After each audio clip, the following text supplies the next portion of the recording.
21 नवंबर 2001 पाकिस्तान की एक सीलन भरी अंधेरी जेल में एक कैदी अपनी आखिरी सांसें गिन रहा था। 18 साल की कैद ने उसे जिंदा लाश बना दिया था। हड्डियां बाहर निकल आई थीं। सांस लेने में तकलीफ हो रही थी। मरने से कुछ दिन पहले उसने कांपते हाथों से एक खत लिखा था, अगर मैं अमेरिकन होता तो 3 दिन में इस जेल से बाहर होता। ये शब्द थे उस इंसान के जिसने भारत के लिए सब कुछ दे दिया, अपना नाम बदला, अपना धर्म बदला, दुश्मन के देश में जाकर शादी की, बच्चे हुए। वो पाकिस्तान आर्मी में मेजर के रैंक तक पहुंचा। वहां से उसने पाकिस्तान के न्यूक्लियर प्रोग्राम की खुफिया जानकारी भारत भेजी। उस वक्त डॉक्टर AQ खान पाकिस्तान का एटम बम बना रहे थे। इस एक जासूस ने हजारों भारतीय सैनिकों की जान बचाई, लेकिन जब उसे भारत की सबसे ज्यादा जरूरत थी, भारत ने उसे अकेला छोड़ दिया। ये कहानी है द ब्लैक टाइगर की, रविंद्र कौशिक की। कहानी शुरू होती है 1971 के बाद। भारत ने पाकिस्तान को युद्ध में बुरी तरह हराया था। बांग्लादेश का जन्म हुआ। पाकिस्तान के लिए ये बहुत बड़ी बेइज्जती थी। रावलपिंडी में बैठी पाकिस्तानी फौज बदले की आग में जल रही थी और इसके लिए उन्होंने एक खतरनाक रास्ता चुना, न्यूक्लियर वेपन्स। भारत की इंटेलिजेंस एजेंसी रॉ को समझ आ गया कि पाकिस्तान बॉर्डर के उस पार क्या साजिश रच रहा है। रॉ यानी research and analysis wing Bharat की सबसे पावरफुल जासूसी एजेंसी। जैसे अमेरिका में CIA है, वैसे भारत में RAW। रॉ को एक डीप कवर एजेंट चाहिए था, ऐसा जासूस जो पाकिस्तान में जाकर वहीं बस जाए, वहां की जिंदगी जिए और वहां से भारत को इंफॉर्मेशन भेजता रहे। इसी तलाश ने रॉ को पहुंचाया राजस्थान के श्रीगंगानगर में। रविंद्र कौशिक का जन्म 1952 में श्रीगंगानगर में हुआ। ये शहर पाकिस्तान बॉर्डर के बिल्कुल पास है। उनके पिता इंडियन एयर फोर्स में ऑफिसर थे। देशभक्ति उनके खून में थी, लेकिन रविंद्र फौजी नहीं, एक कलाकार थे, थिएटर आर्टिस्ट। 1973 में वो लखनऊ में एक नाटक कर रहे थे। उन्होंने एक भारतीय सैनिक का रोल किया जिसे दुश्मन पकड़ लेता है, उस पर जुल्म करता है, लेकिन वो अपने देश के राज्य नहीं बताता। रविंद्र की एक्टिंग इतनी रियल थी कि लोगों की आंखों में आंसू आ गए। उस दिन ऑडियंस में कुछ खास लोग बैठे थे, रॉ के ऑफिसर्स। उन्होंने देखा कि इस लड़के में एक अलग काबिलियत है, ये किसी भी किरदार में पूरी तरह घुस सकता है। नाटक के बाद उन्होंने रविंद्र से पूछा, क्या तुम भारत के लिए एक खुफिया मिशन करोगे? रविंद्र ने बिना सोचे कहा, हाँ। रविंद्र घर पर नौकरी का बहाना बनाकर दिल्ली चले गए। वहाँ उनकी ट्रेनिंग शुरू हुई जो करीब 2 साल चली। उनका नाम बदला गया, नबी अहमद शाकिर। उन्हें पाकिस्तानी उर्दू सिखाई गई, हर लहजा, हर प्रोनाउंसिएशन बिल्कुल पाकिस्तानी जैसा। उन्हें इस्लाम की पूरी जानकारी दी गई, कुरान पढ़ना, नमाज का तरीका, हर रीति रिवाज, ताकि अगर कोई टेस्ट करे तो रविंद्र एक सच्चे मुसलमान की तरह जवाब दे सकें। यहाँ तक कि उन्होंने अपने शरीर में भी वो बदलाव करवाए जो जरूरी थे, ताकि पाकिस्तान में कोई उनकी असलियत न पहचान सके। सोचिए, देश के लिए अपना नाम बदला, धर्म बदला, शरीर तक बदल डाला। 2 साल तक उन्होंने पाकिस्तान के नक्शे रटे, लाहौर की गलियां, कराची के बस रूट्स, सब कुछ। इसके बाद रॉ ने उन्हें टेस्ट करने के लिए 7 से 8 कंट्रीज में भेजा। वहां उन्होंने कुछ पाकिस्तानियों से दोस्ती भी की। अब रॉ को पूरा भरोसा हो गया। 1975 में 23 साल की उम्र में रविंद्र कौशिक ने बॉर्डर पार किया। पाकिस्तान पहुंचकर उन्होंने कराची यूनिवर्सिटी में एडमिशन लिया,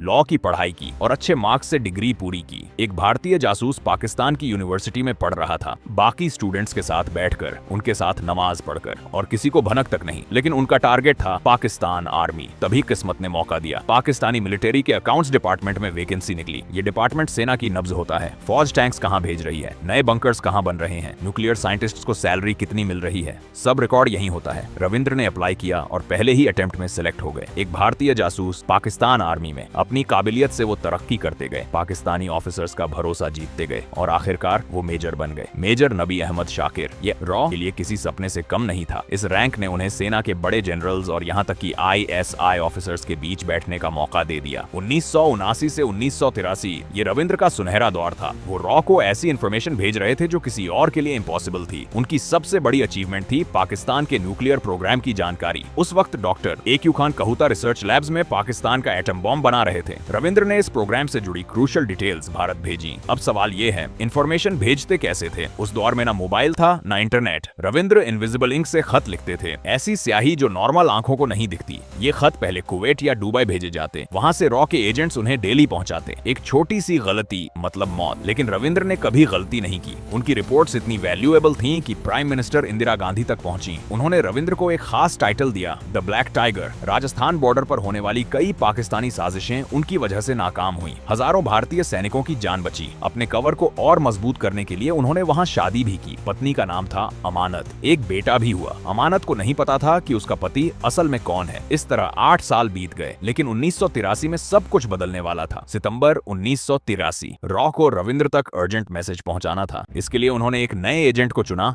इनायत मसीह, यहीं रॉ से बड़ी गलती हो गई। इनायत एक्सपीरियंस्ड नहीं था। जैसे ही वो पाकिस्तान पहुंचा, आईएसआई की नजर उस पर पड़ गई। आईएसआई यानी इंटर सर्विस इंटेलिजेंस, पाकिस्तान की सबसे खतरनाक इंटेलिजेंस एजेंसी। इनायत को पकड़ लिया गया। सियालकोट इंटरोगेशन सेंटर में उस पर जुल्म शुरू हुए। बेरहमी से मारा, दिन रात पूछताछ, सोने नहीं दिया, खाना नहीं दिया और आखिरकार वो टूट गया। उसने बता दिया कि मेजर नबी अहमद असल में रॉ एजेंट रविंद्र कौशिक है। पहले पाकिस्तानियों को यकीन नहीं हुआ, लेकिन फिर उन्हें याद आया कि नबी का पाकिस्तान में कोई रिलेटिव नहीं है। शक गहरा हो गया। उन्होंने जाल बिछाया। इनायत के जरिए रविंद्र को एक पार्क में मिलने बुलाया। रविंद्र को अंदाजा नहीं था। जैसे ही वो पहुंचे, छिपे हुए सैनिकों ने उन्हें घेर लिया। 8 साल का मिशन एक कमजोर कड़ी की वजह से खत्म। गिरफ्तारी के बाद रविंद्र को सियालकोट ले जाया गया। 2 साल तक 1983 से 1985 उन पर लगातार टॉर्चर हुआ। आईएसआई जानना चाहती थी कि उन्होंने क्या क्या लीक किया, नेटवर्क में और कौन है। उन्हें बेरहमी से मारा गया। कई दिन सोने नहीं दिया गया। अंधेरी कोठरी में अकेला बंद रखा गया। उन्हें ऑफर भी दिया गया, भारतीय फौज के सीक्रेट्स बताओ, छोड़ देंगे। लेकिन रविंद्र कौशिक टूटे नहीं। उन्होंने सारे राज अपने सीने में दबाए रखे। 1985 में पाकिस्तानी कोर्ट ने फांसी की सजा सुनाई। बाद में सुप्रीम कोर्ट ने इसे उम्र कैद में बदला। मौत टल गई, लेकिन जो जिंदगी मिली मौत से बदतर थी। अगले 16 साल रविंद्र पाकिस्तान की जेलों में सड़ते रहे। छोटी कोठरी, खराब खाना, गंदगी, सीलन। उन्हें टीबी हो गई, दिल की बीमारी भी। लेकिन सबसे बड़ा दर्द ये था कि उनका अपना देश, जिसके लिए उन्होंने सब कुछ दिया, अब उन्हें पहचानने से इनकार कर रहा था। भारत सरकार ने ऑफिशियली उन्हें अपना मानने से मना कर दिया। जासूसी की दुनिया का अनलिखा नियम है, पकड़े जाने के बाद जासूस अनाथ हो जाता है। लेकिन रविंद्र ने हिम्मत नहीं हारी। उन्होंने जेल से चुपके से अपने परिवार को खत भेजे। ये खत कैसे पहुंचे? कहा जाता है कि रविंद्र ने जेल के कुछ अनपढ़ गार्ड्स को पढ़ना लिखना सिखाया। उन्हीं गार्ड्स ने एहसान चुकाने के लिए खत बाहर पहुंचाए। इन खतों से परिवार को पहली बार पता चला कि रविंद्र दुबई में जॉब नहीं कर रहे थे, बल्कि पाकिस्तान में जासूस थे। इन खतों में एक टूटे हुए दिल का दर्द था। एक खत में लिखा था, क्या भारत जैसे बड़े देश के लिए कुर्बानी देने वालों को यही मिलता है? दूसरे खत में लिखा, अगर मैं अमेरिकन होता तो 3 दिन में छूट जाता। अमेरिका या इजराइल अपने एजेंट्स को बचाने के लिए जमीन आसमान एक कर देते हैं, प्रिजनर एक्सचेंज करते हैं। लेकिन रविंद्र कौशिक के लिए कोई डील नहीं हुई। उनकी मां अमला देवी ने प्राइम मिनिस्टर्स को चिट्ठियां लिखी, गुहार लगाई, मेरे बेटे को छुड़ाओ। लेकिन कोई फायदा नहीं। 18 साल रविंद्र कौशिक पाकिस्तान की जेल में सड़ते रहे। 21 नवंबर 2001, ठंड का मौसम, मियांवाली जेल की ठंडी दीवारों के बीच द ब्लैक टाइगर की सांसें थम गईं। टीबी और हार्ट फेलियर ने उनकी जान ले ली। उम्र सिर्फ 49 साल। उनकी मौत पर कोई सलामी नहीं दी गई, कोई तिरंगा नहीं उड़ाया गया। उन्हें जेल के पीछे एक गुमनाम कब्र में दफना दिया गया। आज वहाँ शायद कोई निशान भी न हो कि वहाँ भारत का सबसे बड़ा जासूस सोया है। पीछे रह गया उनका परिवार। उनके पिता अपने बेटे के इंतजार में ही गुजर गए। उनकी माँ अमला देवी